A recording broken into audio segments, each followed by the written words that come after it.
fortunately, I came here and I absolutely just fell in love with this place. And it's been nothing short of the most interesting adventure so far. I didn't think I would stay here, but my experience with the people, my experience living here in the community, seeing the development that's happening, and establishing relationships with people who I'm very close to now, who I kind of don't want to separate from.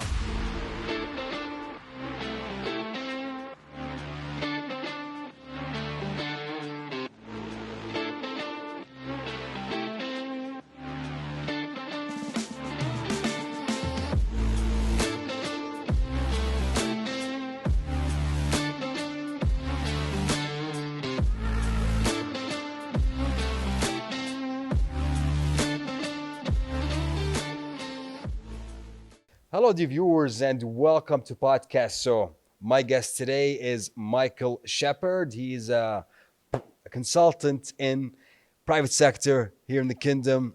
Mr. Michael, welcome. Honored to have you with us. Thank you so much for having me, Waleed. It's a pleasure to be here. And I'm excited to talk to you about Saudi Arabia and life as an expat. Absolutely, my man. By the way, should I call you Mike or Michael? You can call What me is whatever cool? you're What is comfortable cool? with. You're cool with My everything? close friends would call me Mike. All right, So all right. I want to. I want to be a close friend, so I'll go ahead You're with Mike. welcome, brother. You're welcome. Absolutely. Thanks a lot, man. So, Mike, I want to know about. So, tell me first of all your story. When did you come here? How did it all begin here in the kingdom? And like, how did you know? How did you decide? Like Saudi Arabia, what happened?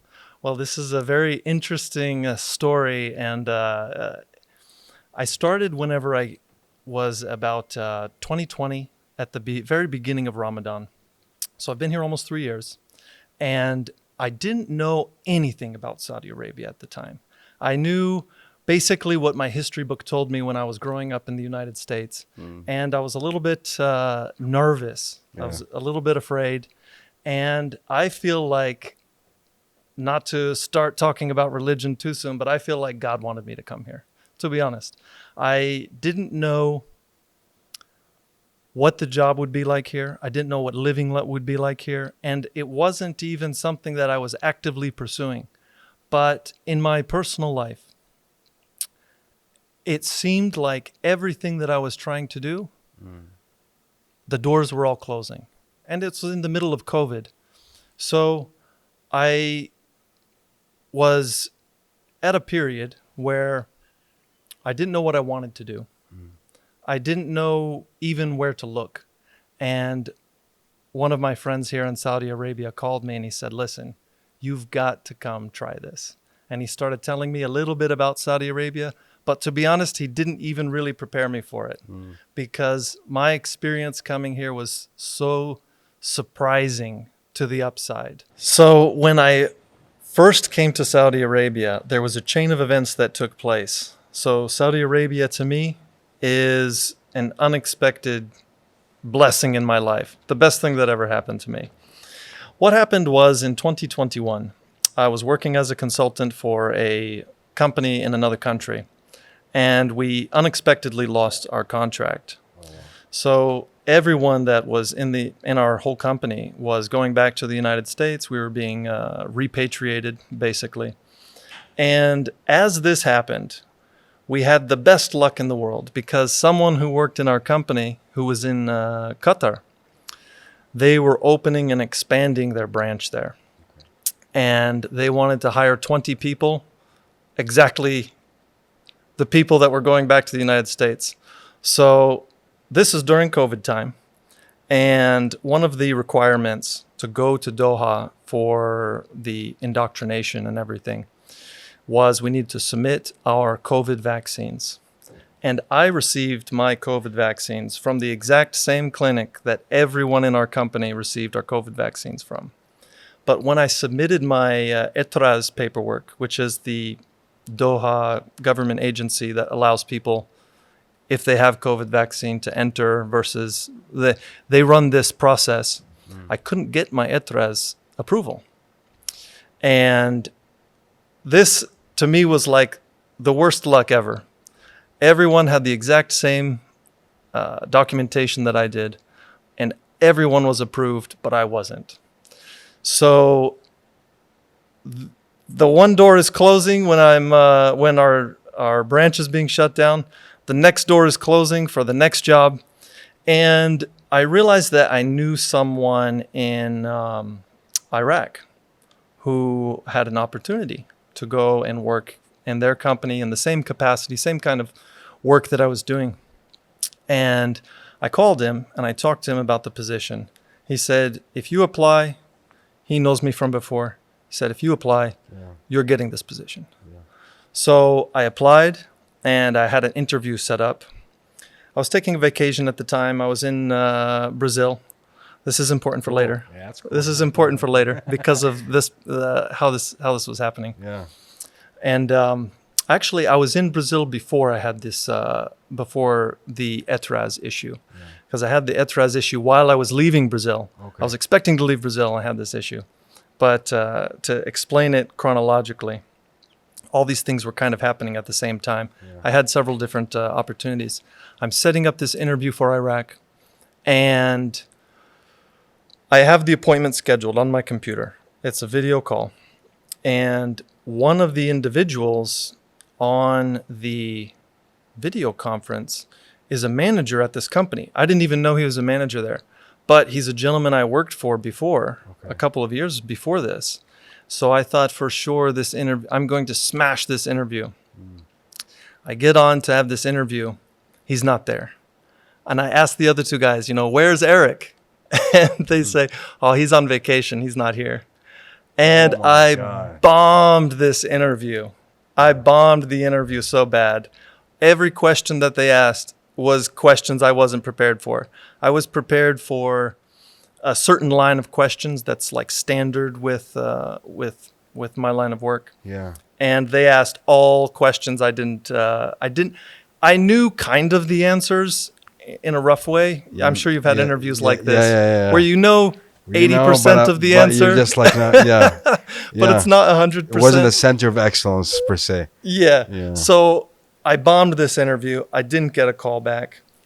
I was trying to go to the airport without the ETRAS approval, and I could go from Rio de Janeiro to Sao Paulo for the connection without the ETRAS approval. Okay. And so I didn't have the approval. I got on the flight, but I didn't need to go through security, so they didn't check for my ETRAS approval. I was on the jetway, getting on the Qatar Airways flight. And I thought to myself, I'm going to be working for these people. Yeah. If I show up without ETRAS approval, I'm going to make a big issue for them. Yeah. And something in my conscience told me to stop. Yeah. And I explained the situation. I said, listen, I have my COVID vaccines. Here's the documentation, but the ETRAS is not being approved. I don't know why. And immediately they yanked my ticket, pulled my bags off the plane, and they said, have fun in Sao Paulo. You're not coming on this plane. Really? So at the last minute, I was rejected from this as well. Oh, wow. And I ended up taking a job. I hadn't been working for 6 months now at this time. And I ended up thinking I was going to take just like a last resort, last ditch effort job. And I did actually in the States. And when I started that job, even in the first week, I got a phone call to come here to Saudi Arabia. Wow. Now, before the issue with ETRAS, before the issue with the interview in Iraq, I had actually received a call from a gentleman here in Saudi Arabia offering to come out and work here. And I told him that I wanted to. And he was the decider on who was going to be hired. And I had an interview with him. He loved me. So I'm kind of telling this story in reverse. I apologize. No, please. But I didn't know at the time, he didn't call me back to come to Saudi Arabia. And after all of these opportunities imploded on each other, and I ended up going back to the United States to work, which is fine. I'm an American. America is where I grew up. Yeah. But I have this adventurous spirit inside of me, Yeah, and yeah. I want to work and see the world and move around. So I ended up getting a call. This is about 4 months after the phone call with Saudi Arabia, and it was a different person from the same office here. Okay. And the different person, he called, he says, "Hey, do you still want to come to Saudi Arabia?" And I'm at the job that I absolutely hate in the United States. I said, "Yes, please get me out of here." So he said, "Then you've got it. You just need to go through the medical procedures, get all of your visa and everything worked out, and you're in." Now, I didn't know this at the time. It took me about 2 years of working here before I learned the story of how this all came about, because I learned it from other people who work with me here in Saudi Okay. Arabia. What happened is the decider, the hiring manager, it's not his official title, but he essentially was taking the role of the person who decides who's being hired. He had all of his choices in front of him, and he liked me, and I was the most qualified person, but he wanted to choose a different individual. No problem. It's his decision.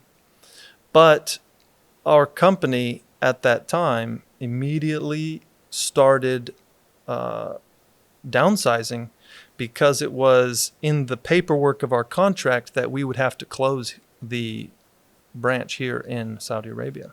So they started sending people home. And do you know who they sent home out of everyone in our office? Him. Whoa. They sent him home. He was the person who decided that I wasn't going to be hired here. Oh my. This is God. kind of office politics, but the story is meaningful to me, because the chance of me coming to Saudi Arabia was even smaller. Yeah. And so he was one of the few individuals they sent home. And the contract that we had to provide our services and everything was saved somehow, miraculously. Some divine meaning, It's purpose faith. here. Faith, man. Interesting. And so the contract was, all of the paperwork and everything was sorted out with how we were going to provide our services. But a different individual ended up filling in his office and his capacity. And that individual immediately called me. Wow. So, Wow. so it's 2022, Yeah. almost maybe 7 or 8 months later. Yeah. And I get this phone call, the opportunity to come to Saudi Arabia. Wow. And I had to go for it, and I'm really glad that I did. Yeah.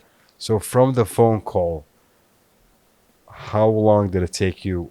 And you're at to Riyadh, right? First. Yeah. Yeah. How long were you at the King Khalid International Airport? Like, how many was it? Like a week, days, or since the phone call you got till you were here? Until I arrived here. Yeah. So I got the phone call the first week of January. Yeah. And I arrived April 1st. April 1st. Okay. So it was about 3 months. 3 months. The process, as far as everything in Saudi Arabia, was, as far as I know, extremely easy and simple. The delay, and I think why it took a full 3 months, Yeah. was actually on the United States side. Mm-hmm. Because doing medical things there is like extremely tedious. Mm-hmm. And if a company wants to use a certain clinic, this is the Okay. only clinic they'll use. And that clinic has a waiting list for 3 Oh, weeks. No. Okay. So okay. Yeah. some things So, like that contributed to the delay. Yeah. But as far as I know, the Saudi Arabia side, everything was really easy and Wow, quick. wow. It took them no time to get my visa here. Wow. And whenever I arrived, it took them no time to get my IQAMA and things sorted out. So Yeah. the process here was very nice. It was smooth. Yeah. Yeah. And so, what happened? You come to King Khalid International Airport. You probably had expectation, and now you land. How did you I'm sure there was a lot of conversations between family members and friends. Where you going? How was that like too? And what happened when you landed? Well, the first thing that I'll tell you, I was impressed by the infrastructure in Saudi Arabia, because the city that I was coming from had very poor infrastructure, even though it was, part of the United States. Like, the roads were really bad. And as soon as I step out of King Khalid Airport, and my friend came to pick me up, and we're driving, the first thing in my mind, wow, these roads are so nice. So immediately I started with a little bit of appreciation, even though it's something so small. And my idea of what Saudi Arabia would be like was very, I would say, uninformed. I'd read some things about Saudi Arabia, mainly from history books and things like this. But really knowing what's happening here, really knowing the people, knowing the opportunities, this is not even something that was on my radar at all. So I kind of came to Saudi Arabia with the expectation that things were going to be very simple. You know, nobody's going to have any fun. Everybody's going to be in a box. Everything's going to be just a certain way, and there will be no variation. There will be no excitement. This was my expectation. So, needless to say, that obviously was not the case at all. I mean, here we are on this podcast in one of the most exciting cities in the region. So, it's been a very good, surprise. I would imagine, man. I would imagine just like, what I was expecting, and then things turn around, I probably were like, and how's your community like here? Is it like, are you, is it diverse community, or do you stay in a compound? Like, Certainly. How does it work? Certainly. So I found that there's a lot of compounds here, which is something I wasn't expecting. Yeah. I really didn't know what to expect as far as a living situation goes. But we do live on a compound here, which is so nice. Compounds in Saudi Arabia typically is extremely, I would say it's maybe not extremely, but it's on the nicer side of things. Usually a compound is going to have amenities. It's like a hotel almost. Yeah. But there will be like villas and apartments and different features like this in most compounds. Yeah. The compound that I lived on was full of expats as well. So there were people from Germany, people from South America, people from Asia, a lot of people from Europe, all in this compound of about maybe 550 buildings or something like this. Wow. There's a grocery store inside the compound, tennis courts, full gym facilities, personal trainers. Very fun, man. Anything that you could want is in that compound. And I think expats are really, this is something that really attracts expats as well. And even from what I understand, we had Saudis living on our compound as well. Yeah. So of course, it's, as far as diversity goes, it's a melting pot for sure. Yeah. Was it easy for you to get oriented with everything, like, the lifestyle, the culture, law, rules, all of that? Were you oriented on it, or were you just like, so when that's a good question. Yeah. Actually, there's a couple of different things to unpack here with that question. But whenever I arrived here, my company was very good about educating me about laws and things like this, as you would expect. They let us know what you can do, what you can't do. Yeah. And they kind of gave us the rough parameters of how to behave, and they let us know what to expect. We're all adults. Yeah. If you get into some trouble, then you knew that these are the rules, and they did a very good job explaining these things to us. Yeah. So I have no complaints about that, and that's a good thing that companies should do for people who are expats. And every country that I've been to in any kind of a professional capacity has something like this. So it's not to be unexpected. Yeah. No company is going to take an expat and simply throw them into the water and say, learn how to swim. They kind of speed you up on things, and so there's the official side of kind of getting adapted. The unofficial side, I would say, of getting adapted really comes down to the individual expat. And I've met a lot of expats who they like a very regimented routine. They like things to be just a certain way. They want to go eat at the same place every week. They want to go to work and come back, shop at the store inside the compound. And this is the life that they kind of want to have, which is fine. For myself, speaking for myself, I'm very much an adventurer. Yeah. I want to see everything and try everything and taste everything and experience everything, no matter where I go Yeah. in my life. Yeah. So I started pretty early, but I was still kind of timid, taking careful, I should say, adventures, going to like financial district, seeing what this neighborhood's like, Yeah. Yeah. going to other, specific areas that I heard about from other expats. And expats love to talk to you and tell you about places they've been. Yeah. But ask a Saudi where to go. Ask a Saudi where to eat. Yeah. And you'll take your experience in Saudi Arabia from a 3 to a 10, like that. So Yeah. I'd recommend for anyone who's coming here as an expat, do not be afraid at all to talk to Saudis, talk to the locals. Almost everyone here speaks English. You, as an expat, you're not going to have very much issue communicating with people. If if you go to any particular restaurant, for example, and you, for some kind of luck, you end up with the one person who doesn't speak English, I promise you, someone else there speaks English. Yeah. Yeah. So I've never been anywhere where I had a real language barrier. And that's really been a benefit to allow me to confidently move throughout the kingdom and throughout the city and explore different things and have different experiences and new experiences as well. It's been great. That's pretty cool, man. And your friends here, like, are now, like, you got Saudi, diverse friends, right? Like, how's like your community, your friends, like people you hang out with on the weekend, go out, do things together? Sure. So when I first came here, as you would expect, everyone you know is someone you know in your business, in your company. Sure. And I started out with a lot of expats that I worked with. And as time goes on, slowly, your friend group kind of expands and morphs and adapts to the certain things that you like to do and the certain things that each individual expat might take a liking to, for example.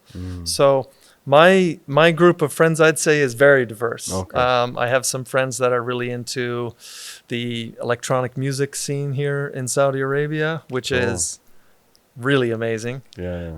I have some foodie friends that like to go do foodie kind of things. Yeah.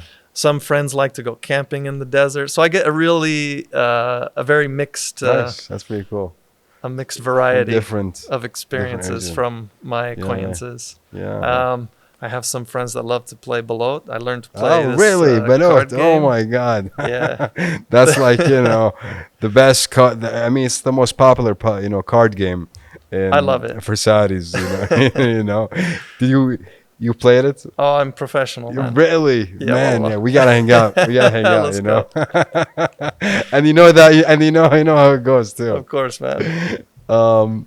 So Mike, man, have you been around? Have you checked out different places here in the kingdom? Like, you been to different cities? Yeah, I've done a little bit of exploring as well, and Yeah. I'd recommend this for any expat as well. Take a Saudi friend with you if you like, or go by yourself. I've taken a few drives by myself, and I had a really good time. I'd say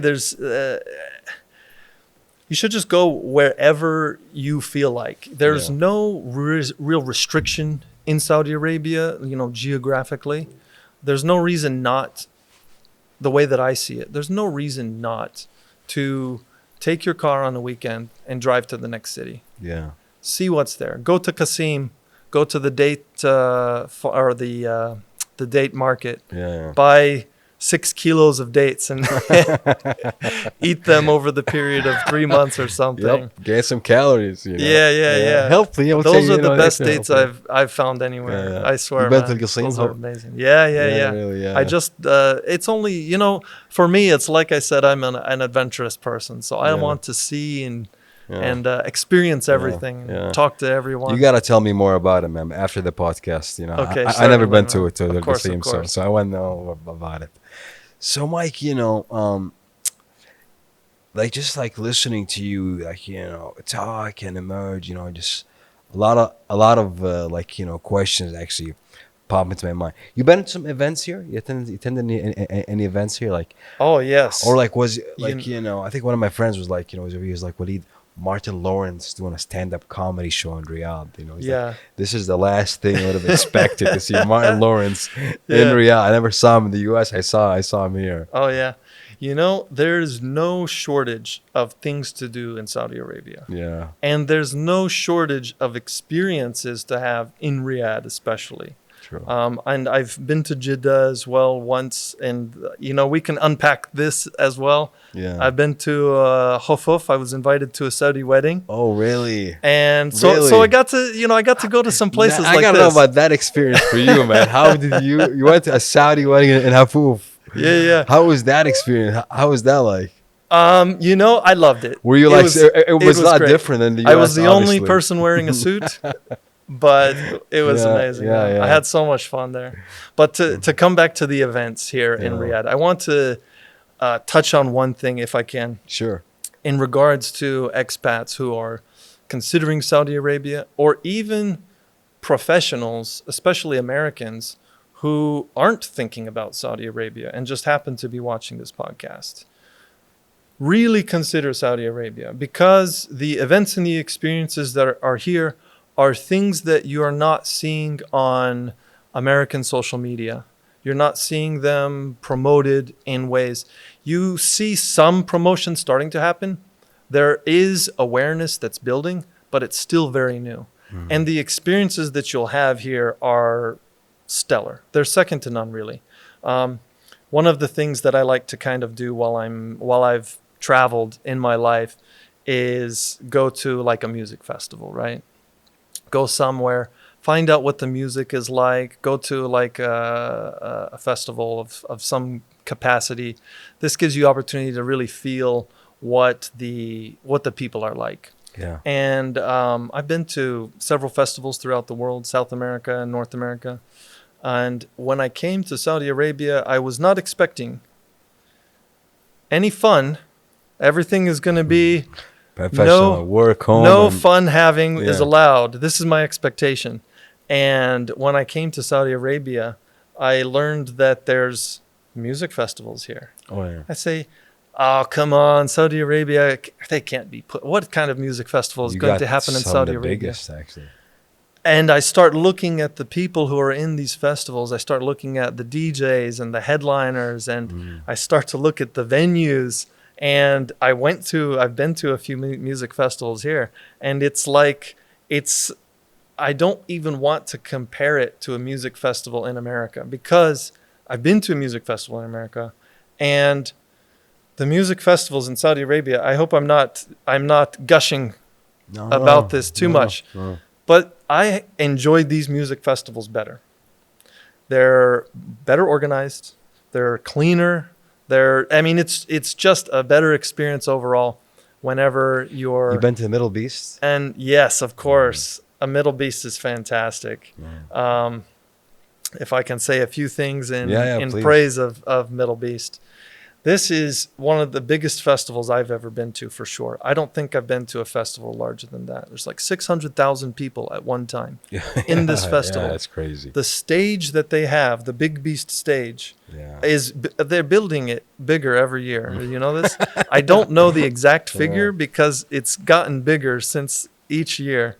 And I mean, sitting in front of that thing, listening to Tiesto or Martin Garrix or James Hype or something, or one of these artists, it's really an incredible experience, and I had so much fun, man. Yeah. And I think when you come to Saudi Arabia and you have an expectation basically of nothing, and then not only does Saudi Arabia give you something that's great, something you weren't expecting, it goes above and beyond in delivery of that. So it's 5 stars. I can't think of anything about these kind of projects that are coming, and the inclusivity that they're bringing for cultures all over the world. And it's not just, my thing is EDM music, but I know that there's K-pop, Yeah. there's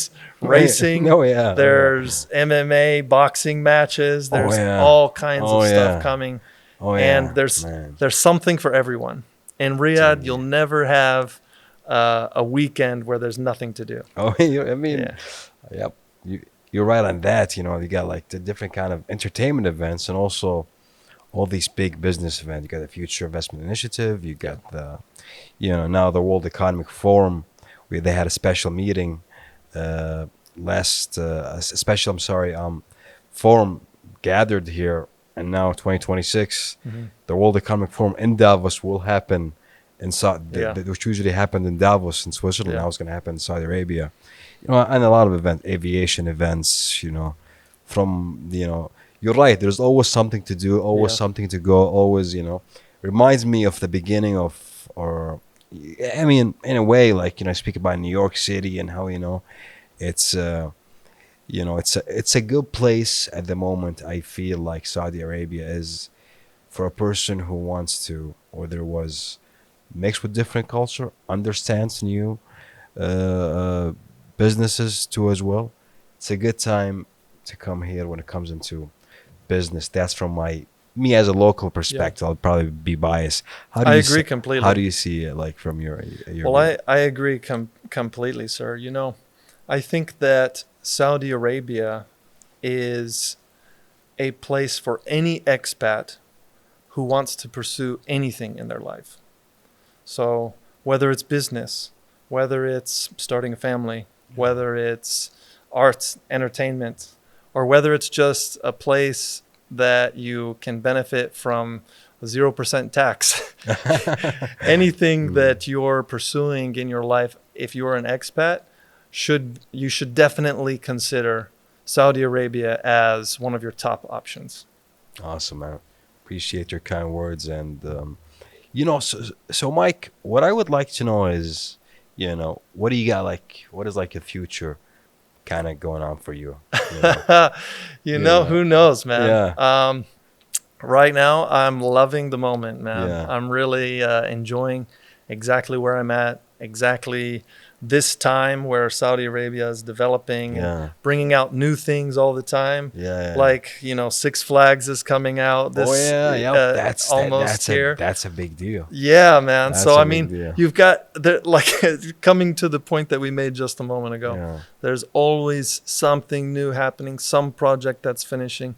There's nothing boring. true. And, I think in the future, and hopefully, I can stay in Saudi Arabia for a while Absolutely, longer. absolutely, my man. You're right. And, but, there's something to be said for just being here in the moment, taking it one step at a time, and really and benefiting from this experience, Yeah, that this living experience, I should say, benefiting from the living experience of being yeah, in Saudi Arabia.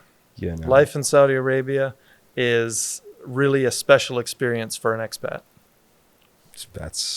that's incredible, man. Just here, I can feel the energy, right?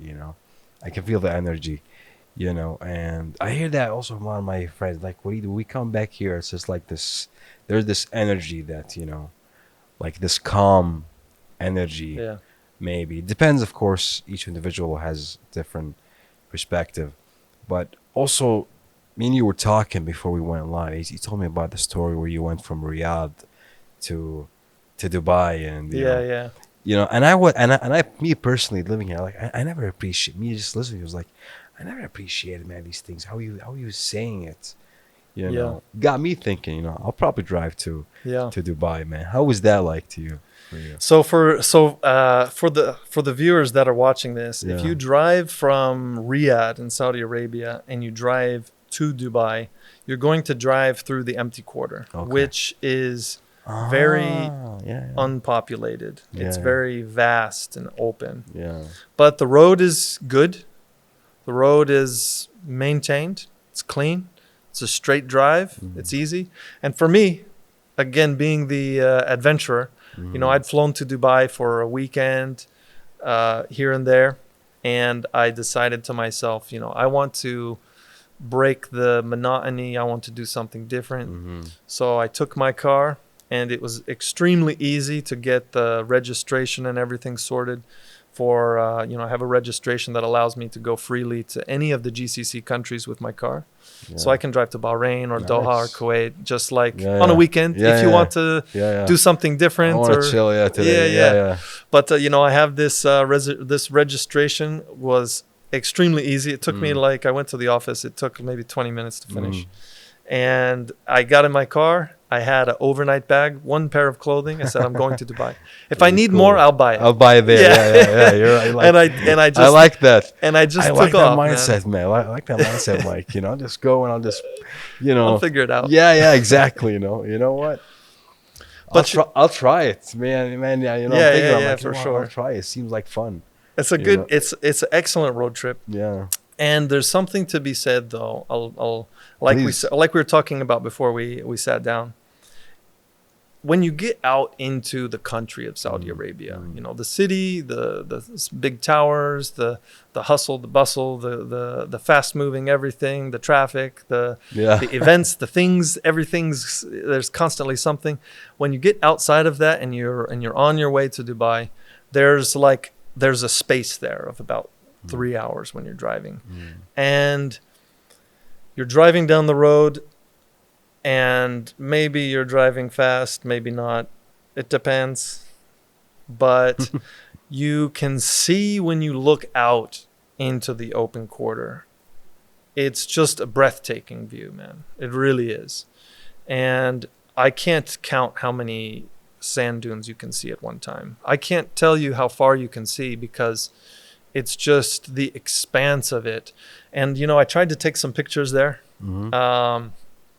But even the pictures can't do it justice. It's similar to going to the edge of the world. If you've ever been to this, and our viewers need to look this up too. Yeah, and if you go to the edge of the world, you can see these pictures, but it's not the same when you are there in person, and the vastness of it is all around you. It's undescribable. So the natural beauty here in Saudi Arabia, for anyone who is interested in it or for anyone who's uninterested, try it and you might be surprised. See what's out there and give everything a chance to have an impression and to leave a memory with you. I really respect your mindset, Michael, like the way how you see things. You're very Thank you, man. optimistic, positive person, and you don't take things for granted. Obviously, you're really able to create and enjoy everything, and that's always great. That always gives a person good experience and get the best out of everything. How's the food part here? You seem like you're in good shape. You're probably not eating kebsa and I have to give some credit to Saudi Arabia specifically because of what they put in their food. The ingredients are so high quality. I do eat kabsa every day, man. Really? I eat kabsa nonstop, man. Wow. And I've lost weight. Really? In Saudi Arabia. And that made no sense to me because if you've had kabsa, you know that, you can eat 10 pounds of kabsa sitting down. It's so good. You just don't stop eating. I know. Tell me about it. But I learned, and I know this is something that's important to people who follow me as well, because it's something that I feel very passionately about, is like the processed foods and the processed chemicals that are put in a lot of foods, especially in America. And I learned after coming to Saudi Arabia, the first time I went to a Burger King here in Saudi Arabia, it tastes different. I can't figure this out. And I learned from a colleague of mine who knew about it. He says, they don't allow a lot of the chemicals that are in the foods in America. These are banned here. So I'm like, I'm eating fast food every day. Let's go. And there's even Arby's, by the way. Yeah. So I came here, to be honest, I came here about 230 pounds. I wasn't, not extremely, overweight, but like a little bit. And I haven't really done any extreme dieting, but I've lost about 30 pounds. Wow. I'm a little bit under 200 pounds now. Wow. So, yeah, I have to give like a nod to the leadership in Saudi Arabia that said, we're going to take some of these preservatives and we're not going to allow that. And as a result, we have healthier food, and this is a benefit for everyone who's eating at restaurants in Saudi Arabia and everyone who's buying groceries in Saudi Arabia. It's just a benefit for everyone. So I have to give a nod, to those good decisions that are being made by the leadership here. Absolutely. I will say one fun fact about myself, if I can. Yes, just please, real quick. please, my man. I never ate shawarma in my life before I came here. No way. I didn't even know what that word meant. Yeah. I grew up in a small town, Odessa, Missouri, outside Kansas City. Like I grew up on a farm, raising cows and eating mashed potatoes and things like this. I never even heard the word shawarma. And now I can't get enough, man. now I can't get enough. Yeah, man. you stop by, get to, man. Yeah. They're not even that costly, and you just Yeah. It is good. It is good, by the way. It's fantastic. To be man. honest, I gotta agree with you on that part. But yes. But as you said, eat healthy. Don't forget your vegetables too. I mean, Yeah. But life is just crazy, man. Right? Like sometimes life just, like these are your story. Life just look at that. You were in the office in the U.S. just in a job that you that, and you weren't even expecting that to happen. Right. And bam, now look at all this. Yeah.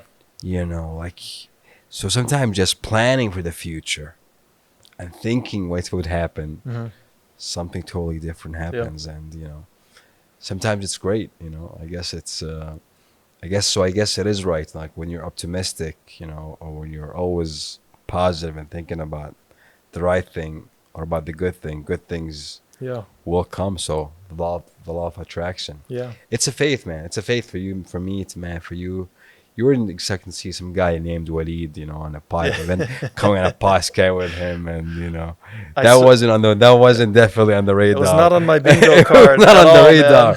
radar. A couple of years ago, and this happened. Mike, I genuinely appreciate, man, you being here. It was a very genuine,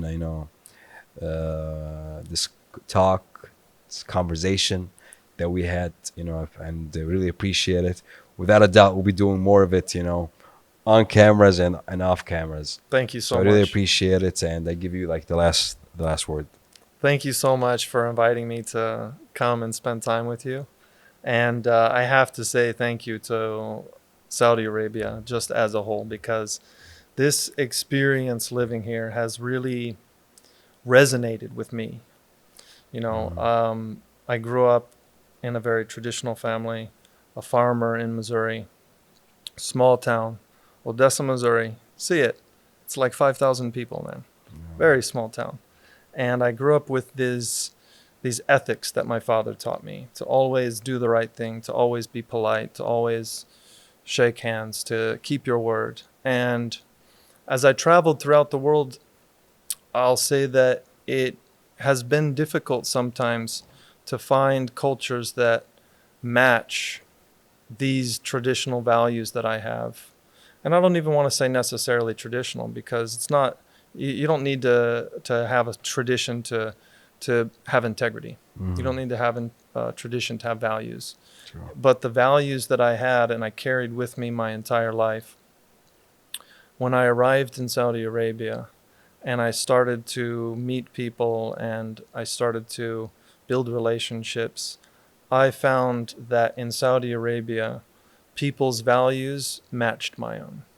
So the experience wasn't just what can I eat and what can I listen to and what can I consume. It was also a real feeling of love from the people of Saudi Arabia as well, that matched and resonated with my values and the way that I live also. So I really, really want to thank everyone in Saudi Arabia for how they have kept themselves, how they've lived their way of life. It means something to me, and I hope to share more and have more experiences to tell you about as we adventure and do these different things, man. Absolutely, But absolutely. thank you so much for having me and sharing this this evening with me tonight, man. It's been Mike, amazing. really appreciate it, man. Thank you, and you're most welcome. You're most welcome. And let me tell you, man, I can tell you speak about your high values. I can definitely see it. Just you know that one, the 2 hours that we met, without a doubt, I felt it and touched it. We appreciate everything, and we'll see you soon for sure. Thank you so For much, sure. sir. Dear viewers, Mike, take care. Bye bye.